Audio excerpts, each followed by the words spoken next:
1. Renunciation and pursuit of the truth. The Buddha lived an extraordinary life. Growing up as the gifted Prince Siddhartha, he mastered the 5 sciences and 4 days at a young age. Life inside the palace meant he could have all he desired, including the power to reign over his kingdom. Despite this, he instead drew his attention to the forces of impermanence experienced in life and society, such as the significant issues of suffering caused by birth, old age, sickness, and death. Discrimination of the caste system, the oppression of power, wealth disparity, and the weak preyed upon by the strong. All these signs of inequality amongst living beings left him perturbed and perplexed.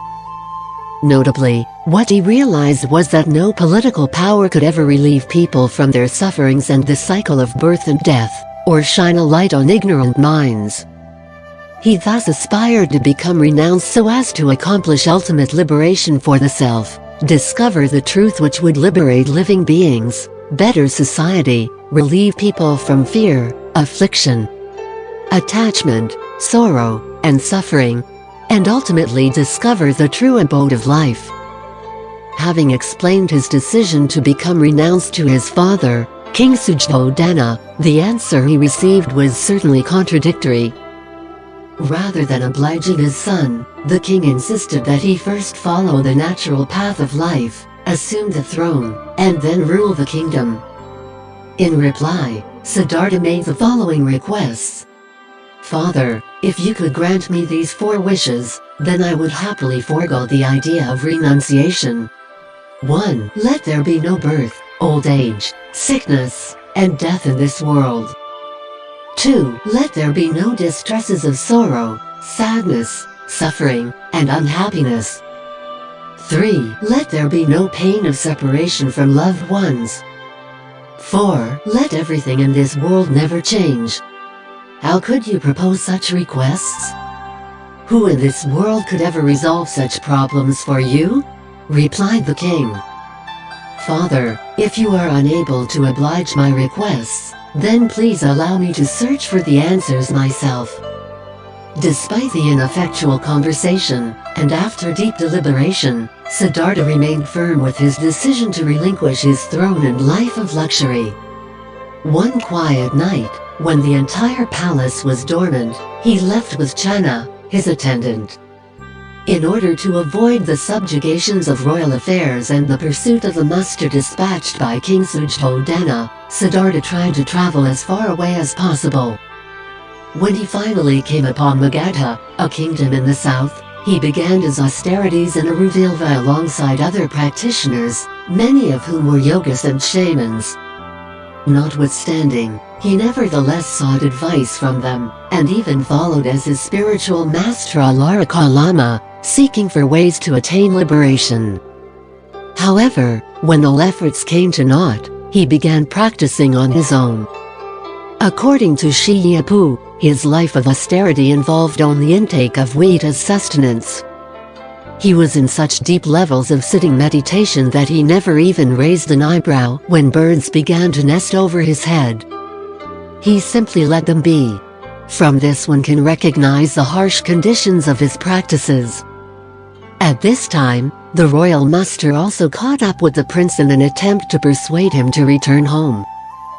Firm with determination, the prince instead changed the ministers' minds, and inspired them to practice austerities with him. As time went by, the prince realized that years of austerity still offered no passage into the world of the truth or methods of liberating living beings. What he also came to understand was that while unhappiness had come from the constraints created by the 5 desires and 6 dusts, the path of austerity offered no peace either. Ultimately, spiritual cultivation does not have to be done by torturing one's own body. Thus, he rose from his seat, resolving to search for alternative ways. Lacking physical strength, along his way to the nearby Niranjana River to bathe himself, the prince fell. Fortunately, a shepherdess offered him some goat milk to help replenish his energy. However, his 5 followers perceived the sight of him foregoing the practices of austerity as a sign of weakness and regression. In enmity, all 5 abandoned the prince.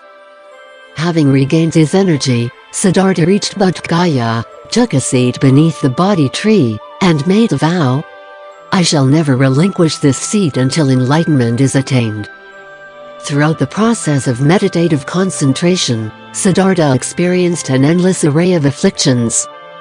From the external temptations of fame and gain to the internal unrest caused by greed, hatred, ignorance, and doubt, he nevertheless confronted them all with fortitude. Finally came the 8th day of the 12th lunar month when, the stars and moon shining at their brightest, Siddhartha became enlightened. According to fascicle 30 of the Abhineskramana Sutra, upon that moment, heaven and earth shattered, and the delusional world was undone. What appeared before Siddhartha's eyes was a different world, one that shone with the golden light of truth. Within such a world, all dualities of arising and ceasing, emptiness and existence, principle and phenomena, good and evil are all eliminated in a moment of thought. What Siddhartha awakened to were the truths of dependent origination and emptiness. That all phenomena arise due to causes and conditions, and all phenomena are erased due to causes and conditions. What the prince also awakened to was that despite the fact that our physical bodies go through the cycle of birth, old age, sickness, and death, our Buddha nature, the true thusness is all-pervading and omnipresent. Upon that moment, his mind was as calm as a still lake, beneath which all living beings within the 10 realms suddenly manifested distinctly before him. What were once difficult problems suddenly became simple equations. He finally realized that everything was equal, and matters that differed became unified. He knew that his life had totally and thoroughly changed. He also knew that the truth to which he awakened was something that he could teach the world. Thus he murmured, "How amazing! How amazing! All living beings possess the wisdom and virtue of the Buddha. It is only through delusions and attachments that they have shielded themselves from it." This was Buddha's declaration on the equality among ordinary beings and Buddhas. Nevertheless, the awakened Buddha was in no haste to expound the truth. Instead, he continued to meditate on ways to remedy the mind, steps to attaining enlightenment, his perspective on the universe, his view on life, and even how he would teach such truths in the future, as well as establish the monastic community and promote equality amongst all 4 categories of Buddhists. The Buddha was well aware that if the people in this world practiced such teachings, they could all be akin to him, to embark on the journey of spiritual cultivation, attain enlightenment, and realize a complete and liberated life. Dedication of merits. May kindness, compassion, joy and equanimity pervade all worlds. May we cherish and build affinities to benefit all beings. May Chan, Pure Land and precepts inspire equality and patience. May our humility and gratitude give rise to great vows.